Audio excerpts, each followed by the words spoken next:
everyone. Just want to show a niche but very cool and very useful last slot, last layer trick for CFOP and ZZ.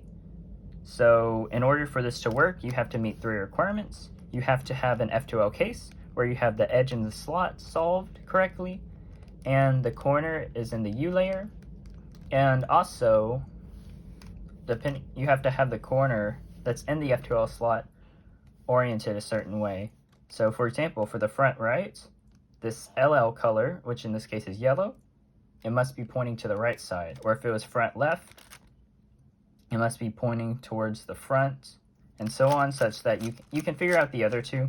It just has to be ADF-able, so that way if you have this in the front right, the last layer color points on the right side. So when you have that done, we can do the trick. So let me show you what a normal solve might look like. If you don't do this, S2L, OLL, PLL, pretty long, but it was okay. But if the corner is pointing, LL is pointing on the right, we can do a cool trick. So we pretend that on the F2L corner, you treat the right side color as if it's the LL color. So we have T-shape, these two are bad, and then we have yellow here. And so we pretend this orange color, since it's the right color of the corner, is also yellow. And so it looks just like this TOLL, which is F, R, U, R prime, U prime, F prime. So if we do that and treat this like it's yellow, do that OLL, then we'll insert the corner.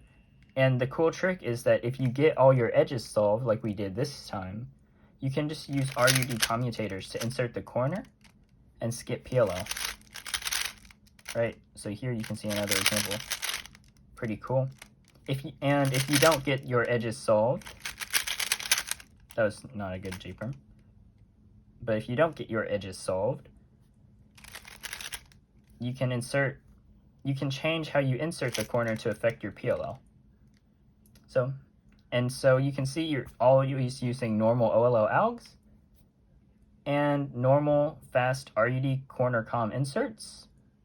And so algorithm-wise and solution-wise, you're no worse. But by changing the order, you can increase the chances of having a nice last slot, last layer combination of just doing OLL, solve F2L, and sometimes get a nice PLL skip. So that's a pretty cool idea you can try for yourself. It's kind of niche, of course, but I think it's pretty helpful and worth it to do if you can spot it.